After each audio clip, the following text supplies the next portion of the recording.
ದಶಸಹಸ್ರ ಅತಿಥಿ ಉಪನ್ಯಾಸಕರ ಭದ್ರ ಬದುಕಿಗೆ ಮುನ್ನುಡಿ ಬರೆಯಲು ಮುಂದಾದ ಸಚಿವ ಡಾಕ್ಟರ್ ಎಚ್.ಕೆ. ಪಾಟೀಲ್.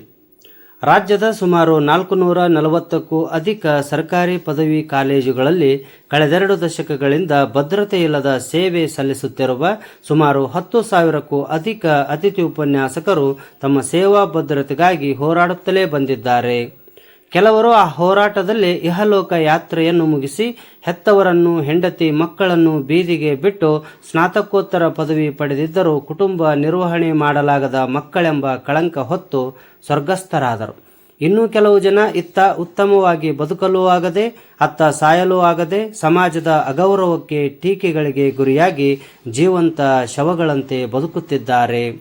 ಕಡಲ ಮಧ್ಯದಲ್ಲಿ ಬಿರುಗಾಳಿಗೆ ಸಿಕ್ಕ ಒಂಟಿ ಹಡಗಿನಂತೆ ಜಲಸಮಾಧಿಯಾಗುವ ಭೀತಿಯಲ್ಲಿ ಬದುಕುತ್ತಿದ್ದ ಅತಿಥಿ ಉಪನ್ಯಾಸಕರ ಪಾಲಿನ ಆಪದ್ಬಾಂಧವನಂತೆ ಬಂದು ಡೋಲಾಯಮಾನ ಪರಿಸ್ಥಿತಿಯಲ್ಲಿದ್ದ ಹಡಗಿನ ಚುಕ್ಕಾಣಿ ಹಿಡಿದ ಡಾಕ್ಟರ್ ಹನುಮಂತಗೌಡ ಕಲ್ಮನಿ. ಸುರಿಯುವ ಮಳೆ, ಬೀಸುವ ಬಿರುಗಾಳಿಯ ಮಧ್ಯೆಯೂ ಮುಳುಗುವ ಹಡಗನ್ನು ಲಂಗರಿಗೆ ತರುವ ಸಾಹಸಮಯ ಕಾರ್ಯದಲ್ಲಿ ತಮ್ಮನ್ನು ತಾವು ತೊಡಗಿಸಿಕೊಂಡಿದ್ದಾರೆ. ಈಗ ಕರ್ನಾಟಕ ರಾಜ್ಯ ಉನ್ನತ ಶಿಕ್ಷಣ ಪರಿಷತ್ನಲ್ಲಿ ಕಾನೂನು ಸಚಿವರಾದ ಡಾಕ್ಟರ್ ಎಚ್.ಕೆ. ಪಾಟೀಲ್ ಮತ್ತು ಉನ್ನತ ಶಿಕ್ಷಣ ಸಚಿವ ಡಾಕ್ಟರ್ ಎಂ.ಸಿ. ಸುಧಾಕರ್ ಹಾಗೂ ಅಡ್ವೊಕೇಟ್ ಜನರಲ್ ಜಾಕ್ವೆಲ್ ಜೊತೆಗೆ ಅತಿಥಿ ಉಪನ್ಯಾಸಕರ ಪರವಾಗಿ ಸರ್ವೋಚ್ಚ ನ್ಯಾಯಾಲಯದ ಹಿರಿಯ ವಕೀಲರಾದ ಎಸ್.ಪಿ. ಕುಲಕರ್ಣಿ, ಆಯುಕ್ತೆ ಮಂಜುಶ್ರೀ ಅವರನ್ನು ಒಂದೇ ವೇದಿಕೆಯಲ್ಲಿ ಸೇರಿಸುವ ಹೊಸ ಇತಿಹಾಸ ಸೃಷ್ಟಿಸಿದ್ದಾರೆ. ಆ ಸಭೆಯ ನೇತೃತ್ವ ವಹಿಸಿದ್ದ ಹಿರಿಯ ಕಾನೂನು ಸಚಿವ ಡಾಕ್ಟರ್ ಎಚ್.ಕೆ. ಪಾಟೀಲ್ ಸರ್ಕಾರಿ ಪ್ರಥಮ ದರ್ಜೆ ಕಾಲೇಜಿನ ಅತಿಥಿ ಉಪನ್ಯಾಸಕರ ಪರವಾಗಿ ವಿಶೇಷ ಕಾನೂನು ನಿಯಮಾವಳಿ ರೂಪಿಸಿ ಯುಜಿಸಿ, ನಾನ್ ಯುಜಿಸಿ ಎನ್ನದೇ ಮಾನವೀಯತೆಯ ದೃಷ್ಟಿಯಿಂದ ಎಲ್ಲ ಅತಿಥಿ ಉಪನ್ಯಾಸಕರ ಒಳಿತಿಗಾಗಿ ಒಂದು ಬಾರಿ ಸೇವಾ ಸಕ್ರಮಾತಿ ಮಾಡಲು ನಮ್ಮ ಸರ್ಕಾರ ಬದ್ಧವಾಗಿದೆ ಎಂದು ಸಭೆಯಲ್ಲಿ ಹೇಳಿದರು. ಎಲ್ಲ ಅತಿಥಿ ಉಪನ್ಯಾಸಕರಿಗೂ ಯುಜಿಸಿ, ನಾನ್ ಯುಜಿಸಿ ಎಂಬ ಭೇದ ಮಾಡದೆ ಒಂದು ಬಾರಿ ಸೇವಾ ಸಕ್ರಮಾತಿ ಮಾಡಲು ಕಾನೂನು ನಿಯಮಾವಳಿಗಳನ್ನು ರೂಪಿಸುವಂತೆ ಅಡ್ವೊಕೇಟ್ ಜನರಲ್ ಅವರಿಗೆ ಸಚಿವರು ಸೂಚಿಸಿದರು. ಸುಮಾರು ವರ್ಷಗಳಿಂದ ಅತಿಥಿ ಉಪನ್ಯಾಸಕರಾಗಿ ಸೇವೆ ಸಲ್ಲಿಸುತ್ತಿರುವವರಿಗೆ ಮಾನವೀಯ ದೃಷ್ಟಿಯಿಂದ ನ್ಯಾಯ ಒದಗಿಸುವ ಭರವಸೆ ನೀಡಿದರು. 2009ರ ಹಿಂದೆ ಪಡೆದ ಎಂಫಿಲ್ ಪದವಿಯನ್ನು ಪರಿಗಣಿಸಲು ಯುಜಿಸಿಗೆ ಇಲಾಖೆ ಪತ್ರ ಬರೆದಿದ್ದು, ಪತ್ರ ಬಂದ ನಂತರ ನಿರ್ಣಯ ತೆಗೆದುಕೊಳ್ಳುತ್ತೇವೆ ಎಂದು ತಿಳಿಸಿದರು. ಉನ್ನತ ಶಿಕ್ಷಣ ಸಚಿವರಾದ ಡಾಕ್ಟರ್ ಎಂ.ಸಿ. ಸುಧಾಕರ್ ಸಭೆಯಲ್ಲಿ ಮಾತನಾಡುತ್ತಾ, ಎಲ್ಲ ಅತಿಥಿ ಉಪನ್ಯಾಸಕರ ಹಿತರಕ್ಷಣೆಗಾಗಿ ಇಲಾಖೆ ಮತ್ತು ಸರ್ಕಾರ ಶ್ರಮಿಸುತ್ತಿದ್ದು, ಕಾನೂನು ಸಚಿವರ ಮಾರ್ಗದರ್ಶನದಲ್ಲಿ ಮುಖ್ಯಮಂತ್ರಿಗಳೊಂದಿಗೆ ಚರ್ಚಿಸಿ ಸೇವಾ ಸಕ್ರಮಾತಿ ಮಾಡಲು ಬದ್ಧರಿದ್ದೇವೆ. ನಮ್ಮ ಪಕ್ಷದ ಪ್ರಣಾಳಿಕೆಯಲ್ಲಿನ ಭರವಸೆಯಂತೆ ಅತಿಥಿ ಉಪನ್ಯಾಸಕರ ಸೇವಾ ಭದ್ರತೆ ಒದಗಿಸಲು ವಿಶೇಷ ನಿಯಮಾವಳಿಗಳನ್ನು ರೂಪಿಸಲಾಗುವುದು ಎಂದರು. ನಂತರ ರಾಜ್ಯಾಧ್ಯಕ್ಷ ಡಾಕ್ಟರ್ ಕಲ್ಮನಿ ಮಾತನಾಡಿ, ಅತಿಥಿ ಉಪನ್ಯಾಸಕರು ಕಳೆದೆರಡು ದಶಕಗಳಿಂದ ಅನುಭವಿಸುತ್ತಿರುವ ನರಕಯಾತನೆಯನ್ನು ಸಚಿವದ್ವಯರ ಮುಂದೆ ಸ್ಪಷ್ಟವಾಗಿ ಅನಾವರಣ ಮಾಡಿ ಪರಿಹಾರ ಒದಗಿಸುವ ಶಕ್ತಿ ನಿಮ್ಮಲ್ಲಿದೆ.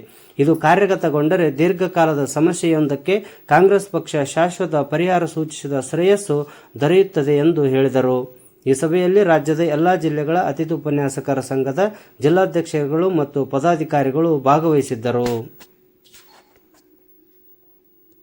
ನಮಗೆಲ್ಲ ಗೊತ್ತಿದೆ ಅವು ಏನೇನಾಗಿದೆ ಅಂತ. ನೀವು ಉಮಾದೇವಿ ಪ್ರಕರಣವನ್ನ ಇಟ್ಟಿರುವಂತದ್ದು ಬಹಳ ನಮಗೆ ಗೊಂದಲಮಯವಾಗಿರ್ತಕ್ಕಂಥದ್ದು. ತಾವೆಲ್ಲ ಆಲ್ರೆಡಿ ನಾವು ಸುಪ್ರೀಂ ಕೋರ್ಟ್ ಜಡ್ಜ್ ಏನು ಮುಖ್ಯಸ್ಥರಿಂದ ಕೂಡ ನಾನು ಚರ್ಚೆ ಮಾಡಿದಾಗ ಇದಕ್ಕೆ ಸಂಬಂಧ ಇಲ್ಲ. ಆದ್ರೆ ತಾವು ಸರ್ಕಾರ ಮನಸ್ಸು ಮಾಡಿದ್ರೆ ಅದನ್ನ ಏನು ನೀವೇನು ಒಂದು ಮಾನವೀಯ ಮೌಲ್ಯತೆ ಆಧಾರದ ಮೇಲೆ ತಾವು ನಮ್ಮನ್ನ ಒಂದು ಭದ್ರತೆ ಕೊಡಬೇಕು ಅನ್ನುವಂಥ ದೃಷ್ಟಿಕೋನದಲ್ಲಿ ತಮ್ಮಲ್ಲಿ ನಾವು ಮನವಿ ಮಾಡ್ಕೋತೇವೆ. ದಯಮಾಡಿ ಏನು ಜೆಒಸಿ ಮಾದರಿಯಲ್ಲಿ ಏನು ಮತ್ತು ಮೊರಾರ್ಜಿ ದೇಸಾಯಿ ಮಾದರಿ ಮತ್ತು ಗ್ರಾಮೀಣ ಪಂಚಾಯತ್ಗಳಲ್ಲಿ ಹಲವಾರು ಆರೋಗ್ಯ ಇಲಾಖೆಯಲ್ಲಿ ಮತ್ತು ಹಲವಾರು ಒಟ್ಟು ಖಾಲಿ ಇರುವಂತಹ ಸಹಾಯಕ ಪ್ರಾಧ್ಯಾಪಕ ಹುದ್ದೆ ಗುರುತಿಸಿ ಮತ್ತು ಆರ್ಥಿಕ ಇಲಾಖೆಯಿಂದ ಸದ್ಯದ ಕಾರ್ಯಗಳನ್ನು ಗುರುತಿಸಿ ಸಾಧ್ಯವಾದಷ್ಟು ಹೆಚ್ಚುವರಿಯಾಗಿ ಹುದ್ದೆಗಳನ್ನು ಸೃಜಿಸಿ ಆ ಹುದ್ದೆಯಲ್ಲಿ ವಿಲೀನಗೊಳಿಸಿರುವುದು ತಮಗೆಲ್ಲ ಗೊತ್ತಿದೆ. ಅನುದಾನಿತ ಪದವಿ ಕಾಲೇಜುಗಳಲ್ಲಿ ಮತ್ತು ಸನ್ಮಾನ್ಯ ಸಭಾಪತಿಗಳು ಸಚಿವರಿದ್ದಾಗ ಏನು ಸರ್ಕಾರಿ ಪ್ರೌಢಶಾಲೆ ಇಡಿ 16 SLB 1996 ಅರೆಕಾಲಿಕ ಶಿಕ್ಷಕರ ಕಾಯಮತಿ ಮಾಡಿರುವುದು ದಿನಾಂಕ 28/2/2006 ಕೂಡ ಮಾಡಿದ್ದಾರೆ. ಮತ್ತು ಅದೇ ರೀತಿಯಾಗಿ ಅರೆಕಾಲಿಕ ಉಪನ್ಯಾಸಕರ ಸೇವಾ ವಿಲೀನತೆ ಇಡಿ ನಂಬರ್ 193 DPI 2006 ದಿನಾಂಕ 26 ಮತ್ತು 2/12 2006 ಮಾಡಿದಂತಹ ಸನ್ಮಾನ್ಯ ಪ್ರಸ್ತುತ ಸಭಾಪತಿಯಾಗಿರುವಂತಹ ಸಚಿವರಿದ್ದಾಗ ಕೂಡ ಮಾಡಿದ ಹಲವಾರು ಉದಾಹರಣೆಗಳುಂಟು. ಜಸ್ಟ್ ಇದೊಂದು ಉದಾಹರಣೆ. ಇಂಥ ಹಲವಾರು ಉದಾಹರಣೆಗಳು ಕೂಡ ನಮ್ಮ ಪದೇ ಪದೇ ನಾವು ಕೂಡ ರಾಜ್ಯದ ಎಲ್ಲಾ ಸರ್ಕಾರಿ ಪ್ರಥಮ ಕಾಲೇಜುಗಳಲ್ಲಿ, ಅನುದಾನಿತ ಕಾಲೇಜುಗಳಲ್ಲಿ ಖಾಲಿ ಸೃಜಿಸಿದ ಸಹಾಯಕ ಪ್ರಾಧ್ಯಾಪಕರ ಹುದ್ದೆಗಳಿಗೆ ಅತಿಥಿ ಉಪನ್ಯಾಸಕರನ್ನು ಸೇವಾ ವಿಲೀನಗೊಳಿಸಿದ ನಂತರವೂ ಹುದ್ದೆಗಳು ಕೊರತೆಯಾದರೆ ಅಂತವರನ್ನು ಉನ್ನತ ಶಿಕ್ಷಣ ಇಲಾಖೆ ವ್ಯಾಪ್ತಿಯಲ್ಲಿ ಇರುವ ಬೋಧಕೇತರ ಹುದ್ದೆಗಳಲ್ಲಿ ಸಕ್ರಮಾತಿ ಮಾಡುವುದು, ಇನ್ನು ಅನೇಕಿಂತ ವರ್ಷದ ನಮ್ಮ ಬೇಡಿಕೆ ಒಟ್ಟಾರೆಗೆ 12 ತಿಂಗಳ ವೇತನ ನೀಡುವುದು, ಯುಜಿಸಿ ನಿಯಮಾವಳಿ ಪ್ರಕಾರ ಪ್ರತಿ ಗಂಟೆಗೆ 1500 ರೂಪಾಯಿಯಂತೆ ವೇತನ ಕೊಡುವುದು ಮತ್ತು ಸರ್ಕಾರಿ ನಿಗದಿಪಡಿಸಿದ ನಿವೃತ್ತಿ ವರ್ಷದವರೆಗೆ ಸೇವೆ ಸಲ್ಲಿಸುತ್ತಿರುವ ಅತಿಥಿ ಉಪನ್ಯಾಸಕರನ್ನು ಸೇವೆಯಿಂದ ತೆಗೆದು ಹಾಕಕೂಡದು. ಅಂದರೆ ಹೊಸ ನೇಮಕಾತಿಯಿಂದ, ವರ್ಗಾವಣೆಯಿಂದ, ನಿಯೋಜನೆಯಿಂದ ಹಾಗೂ ಕಾರ್ಯಭಾರದ ಕೊರತೆಯಿಂದ ತೊಂದರೆಯಾದಲ್ಲಿ ಸೇವೆಯಿಂದ ಕೈಬಿಡದೆ ಯಾವ ಸ್ಥಳದಲ್ಲಿ ಕಾರ್ಯಭಾರ ಉಳಿಕೆಯಾಗಿದೆಯೋ ಆ ಸ್ಥಳಕ್ಕೆ ನಿಯೋಜಿಸಿ ಸೇವೆಯಲ್ಲಿ ಮುಂದುವರಿಸಬೇಕು ಅಂತ ತಮ್ಮಲ್ಲಿ ನಾನು ಮನವಿ ಮಾಡ್ಕೊಳ್ತಾ, ಜೊತೆಗೆ ಇನ್ನು ಅನೇಕ ಪ್ರತಿ ವರ್ಷ 10% ಅಷ್ಟು ಇನ್ಕ್ರಿಮೆಂಟ್ ನೀಡಬೇಕು. ನಿವೃತ್ತಿ ಅವಧಿ ಮುಗಿದ ನಂತರ ತಲಾ ಅತಿಥಿ ಉಪನ್ಯಾಸಕರಿಗೆ 25 ಲಕ್ಷ ರೂಪಾಯಿಗಳಷ್ಟು ನಿವೃತ್ತಿ ನಿಧಿ ಕೊಡಬೇಕು. EPF, ESI, ವಿವಿಧ ಸಾಮಾಜಿಕ ಭದ್ರತಾ ವ್ಯವಸ್ಥೆಯನ್ನ ಕಲ್ಪಿಸಿಕೊಡುವುದು. ಸೇವೆ ಸಲ್ಲಿಸುತ್ತಿರುವ ಉಪನ್ಯಾಸಕರು ಸೇವಾ ಅವಧಿಯಲ್ಲಿ ಮರಣ ಹೊಂದಿದರೆ ಅವರ ಕುಟುಂಬಕ್ಕೆ ಪರಿಹಾರ ನಿಧಿ ನೀಡುವುದು.